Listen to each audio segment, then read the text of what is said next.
விடுறேன். அந்த காலத்தில் என்னென்னாக்கா ஒரு ஆஃபீஸ் போகணுன்னா எம்ப்ளாய்மெண்ட் எக்ஸ்சேஞ்ச் வழியாக தான் போகணும். ஓகே.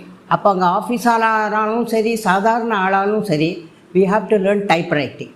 அது ஒரு அழகான ஒரு இன்சிடெண்ட்டு.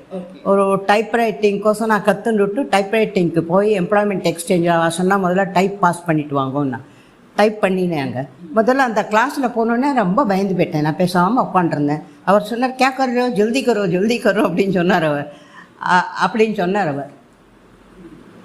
எஸ், அவர் அப்படின்னு சொன்னார்.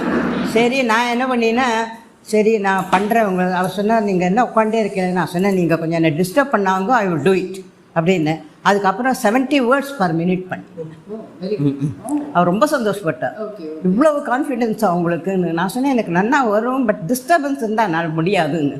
70 words per minute பண்ணேன். எம்ப்ளாய்மெண்ட் எக்ஸ்சேஞ்சில் இங்கே டிடிஎல் ஆஃபர் வந்து நான் போயிட்டேன். உங்களுடைய ஃபர்ஸ்ட்